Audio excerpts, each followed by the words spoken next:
Untuk inflasi dan juga core inflasi Indonesia hingga akhir 2022 ini ada di level berapa, Bu Ani?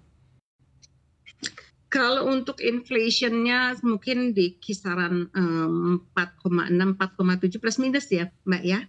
Tergantung tadi dua hal yang jadi fokus kita. Satu, volatile foods-nya. Volatile foods-nya tadi kaitannya cabai merah dan lain sebagainya. Ini kan ada pengaruh cuaca dan ini domestik banget itu. Domestik sekali. Cabai merah, cabai merah keriting, cabai rawit, bawang merah itu kan domestik sekali. Kalau kita bisa handle ini dengan baik, itu harusnya inflasinya bisa kita kendalikan. Kedua, administer price-nya. Apakah pemerintah akan memutuskan menaikkan harga BBM untuk yang disubsidi hari ini, yang nanti pengaruhnya juga ke subsidi BBM dan subsidi listrik. Itu kalau itu tidak ada, berarti kita fokus di volatile foods tadi. Nah, core inflation-nya saya tangkap BI punya banyak instrumen. Satu bisa melalui GWM, giro wajib minimumnya. Kedua, BI kan juga sudah melepas government bonds-nya, kan sebetulnya itu kontraksi moneter, menarik margin supply dari pasar ke dalam BI.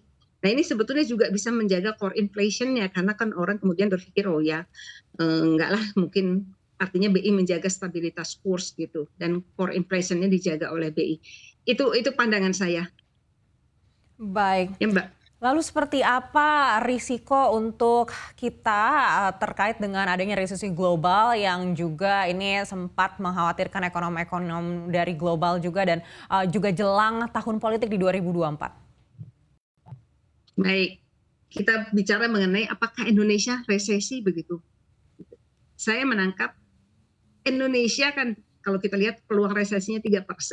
Menurut saya aman ya, itu bisa dibaca dari data. Kenapa bisa dibaca dari datanya? Di 2022 ini APBN kita kan masih ekspansi, begitu. Dan policy measures-nya sudah in place. Artinya government expenditure-nya masih tinggi, masih besar, kaitannya juga untuk mensupport daya beli masyarakat menengah bawah. Kaitannya tadi ada apa namanya, bantuan sosial dan lain sebagainya. Jadi daya beli di bawah itu relatif masih bisa kita jaga dari sisi APBN-nya. Kedua, tahun depan kalau kita lihat rencana APBN kan APBN juga masih defisit sekitar minus berapa ya? Saya lupa angkanya 2,4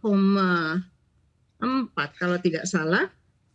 Artinya APBN-nya masih ekspansi. Kedua, biasanya tahun politik 2023, 2024 itu belanja yang bukan dari pemerintah, belanja kaitannya dengan proses politik, belanja di level masyarakat itu biasanya naik. Nah, jadi pandangan saya ekonomi kita 2022, 2023, 2024 kalau tidak ada sesuatu yang luar biasa. Kenapa tidak ada sesuatu yang luar biasa?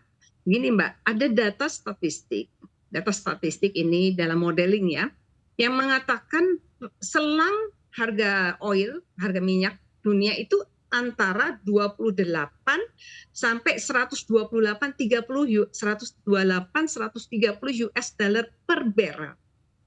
Oke, kita sekarang harganya antara 98 tergantung kualitas minyaknya 98 sampai 106 US dollar per barrel. Kemarin ada sedikit kenaikan di 110 untuk Brent ya 110. Jadi kalau minyak ini masih di rentang yang hari ini terjadi sebetulnya nggak ada sesuatu.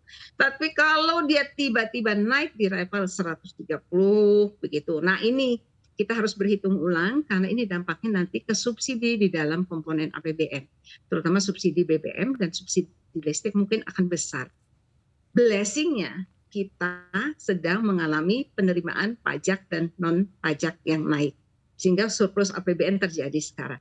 Jadi ini situasi Indonesia saat ini. Terima kasih Mbak. Silakan Baik, Mbak. sekali lagi terima